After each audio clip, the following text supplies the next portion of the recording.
We left off on chapter 5 when we went on break, and we were talking about finding the zeros, right? Finding all the zeros, and we were doing using synthetic division to kind of help us out with those. And then we also had another rule to help us find the options kind of thing. No?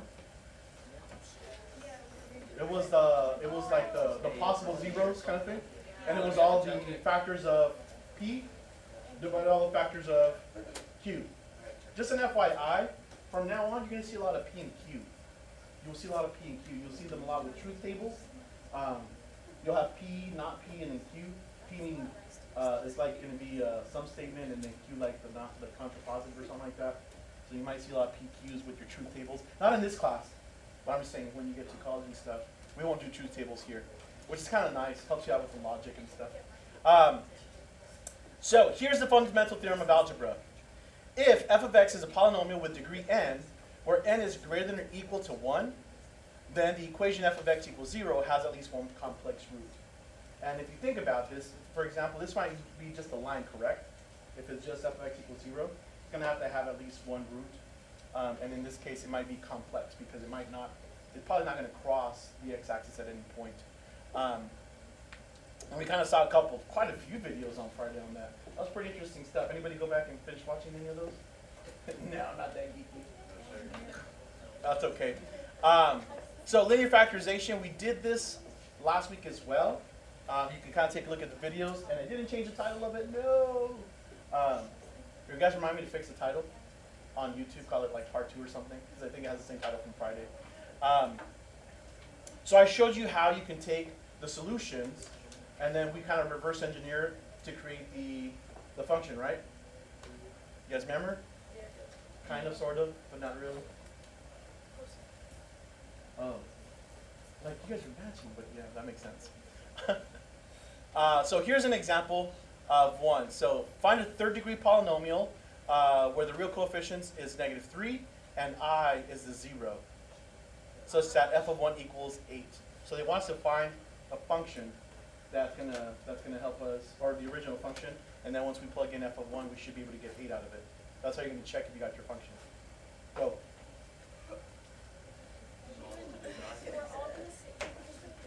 You don't remember how.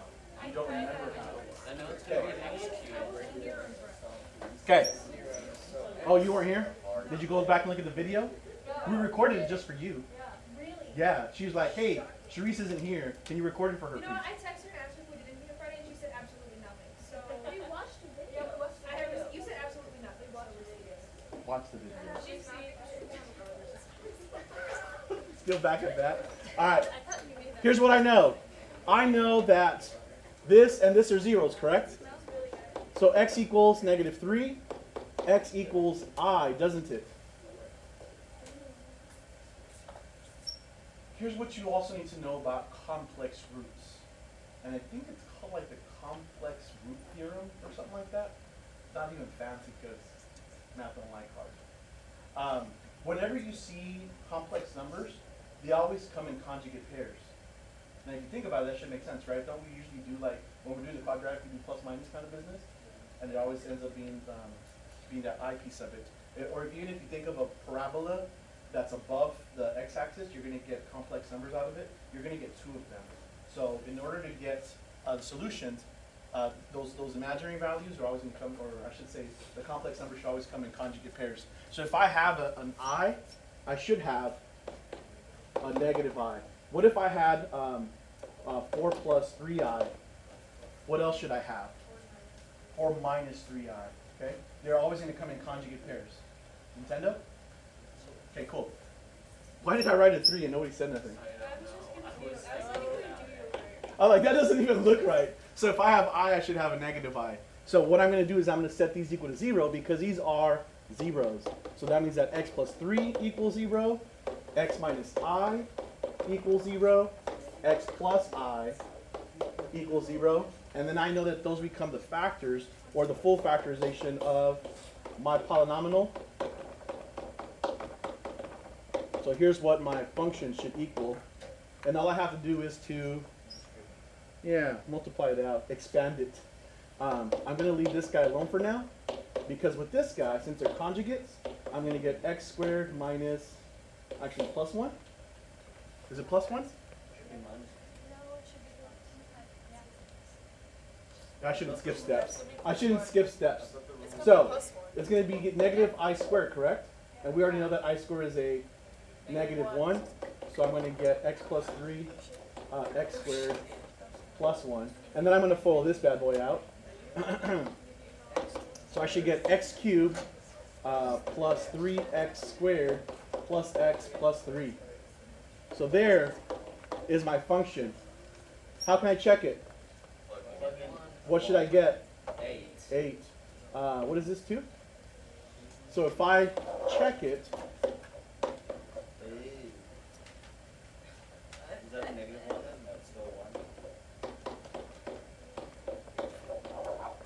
does it work? Sure did. Why are you guys looking at me crazy? You guys forget this already? Yeah.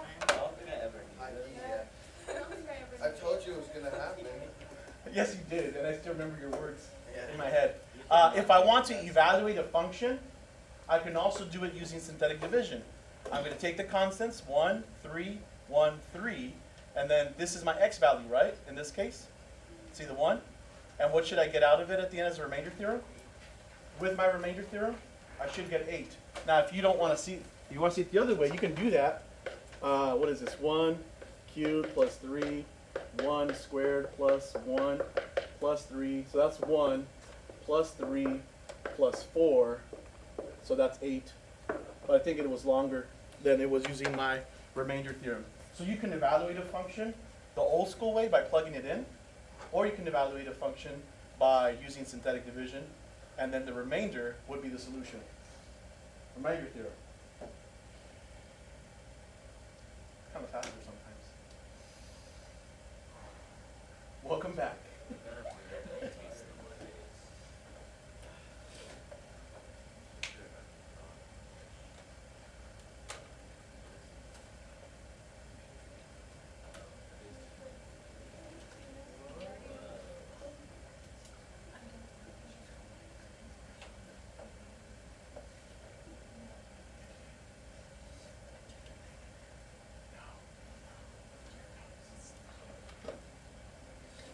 Any questions on any of this? I know it's kind of hard to come back to day one.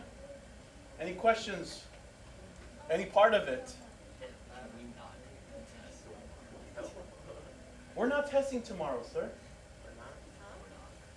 We're not even done with chapter 2. This is 2.5. Wait, I thought it was like the half. If we would have gone according to schedule, then we would have been done already, but I think we had some weird things going on.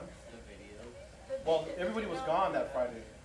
I think it's that when we had that threat, wasn't it? So nobody came. So, but we're not done, my friend. So that was the plan. I've been stressing out this whole week about that test. Good. You should be. Hold on. I'm gonna put you on the spot. You've been stressing all week? How much did you study? That's why I've been stressing. So it's, never mind. I'm gonna move on. Stress is like 3 out of those 81. I think that's where you guys operate. Okay.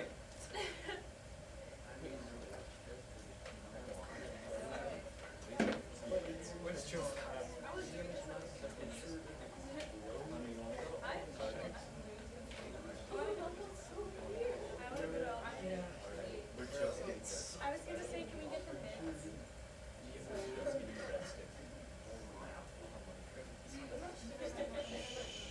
Thank you.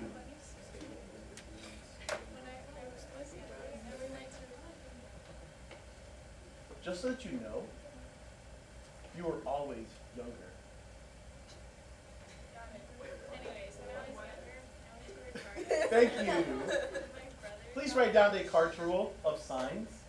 Descartes' rule of signs says, if you have this polynomial with real coefficients, the number of positive real zeros of f is either the same as the number of sign changes of f of x, or less than the number of sign changes of f of x by a positive even integer. I did not get this at all last year. At all. I don't even know, I just around the conversation. Wait, no, I'm picking up. I'm just kidding, I was gone for this last year. I still have to come with guys. Where were you last year? You didn't like a robot. You can show up. I think Tori needs to ask. We're gonna make a suit. I was actually in front of the cartel.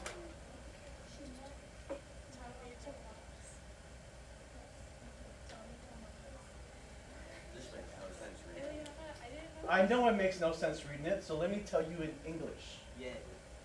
Yay, I speak English, even though I have a B. Just kidding. I don't know what you have. He just, his face just went. So let me explain to you what this is saying. Can you guys? Oh no, no. Let's ignore some stuff for now.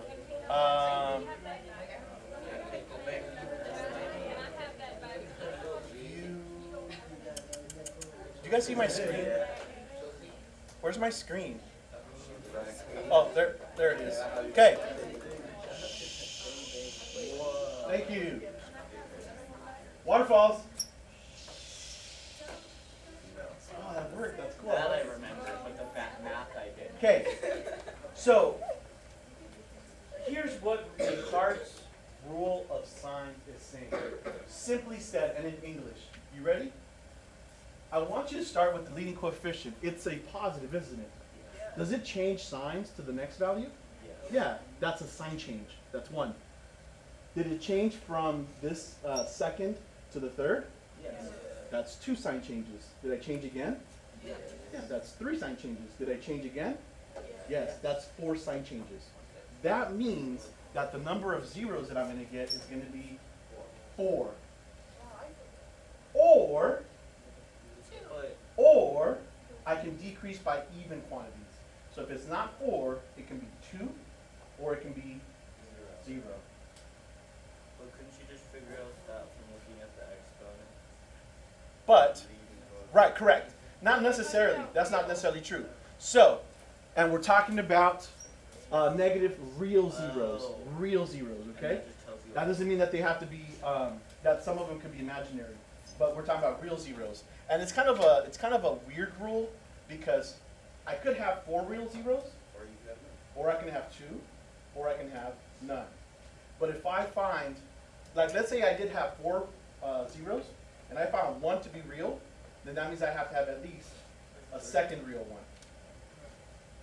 Okay? What if I found 3 zeros, real zeros? And that means you have to have 4. That means I have to have 4 real zeros. For what reason?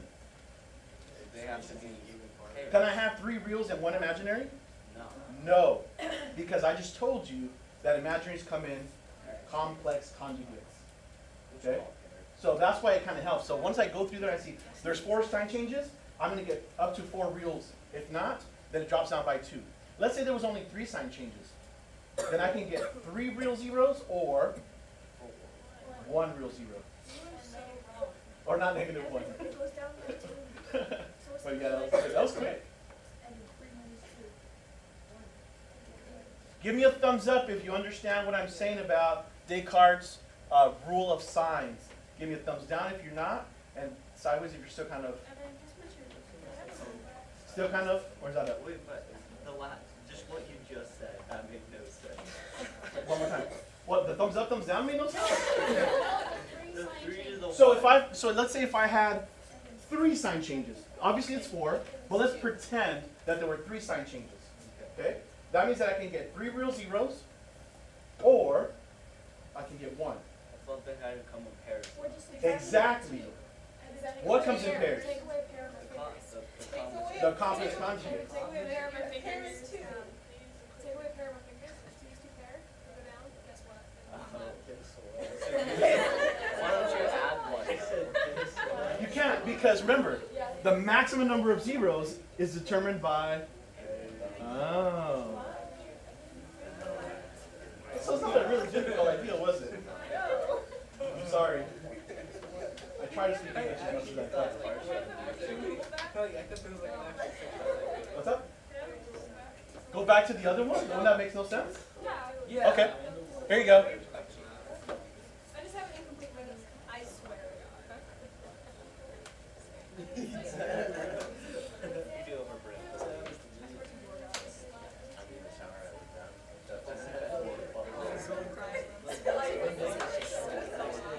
It's a beautiful song. Let's get me again. Well, I mean, look, we're, Oh, yeah, I guess that was this. yeah. Okay.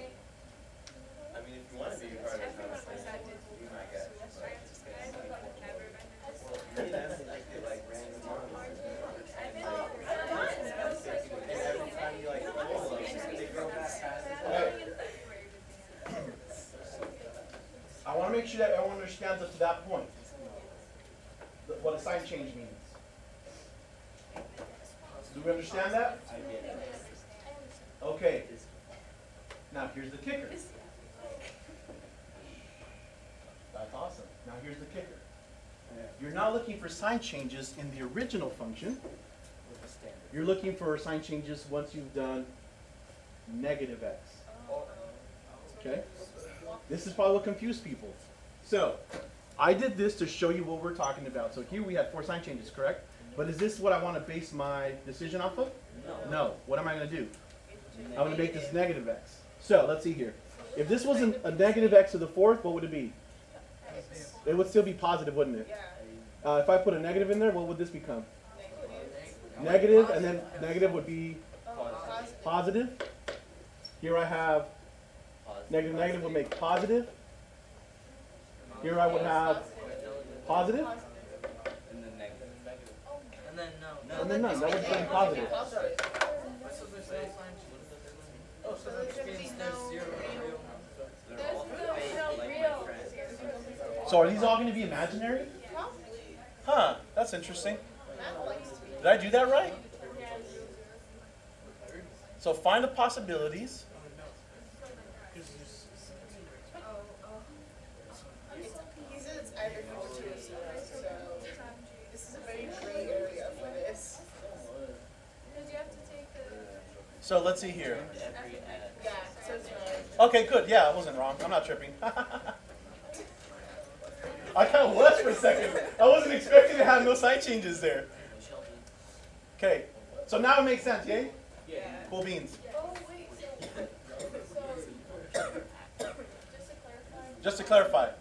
So the positives, you know, zeros, you find just by finding the positives and then the negative zeros, just plug in. Yeah. So positive real zeros, we had 4, 2, or none. Negative zeros, we had none of them. Because there was no variation when we plugged in the negative. Let me get my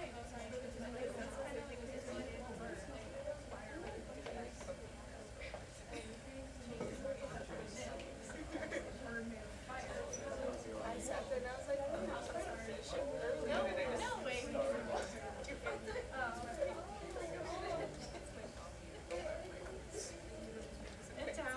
Okay, so one more time. Let's clear this up. How many positive real zeros will I have? 0. 4, 2, or 0. You don't put that one. How many negative zeros will I have? In this case, I should get none, correct? Good. Just making sure we're good. So we can have positive zeros, negative zeros, or Imaginary. let's use the other word. Lateral. Oh, nice! I meant complex. I meant complex. But I like that. That was great. Fantastic. Fantastic. Alrighty. He said what I said. But I put my so like over. So it's just been stuck in my teeth. You want to save changes 2.5? No. This rectangle. Alrighty. And they were like, okay, like we know what you mean by that. I was trying to. Should we just move on? Or do you guys need to ease back in? Ease me back in? Okay. Here's what I'm going to do then. Let me go ahead and turn this off.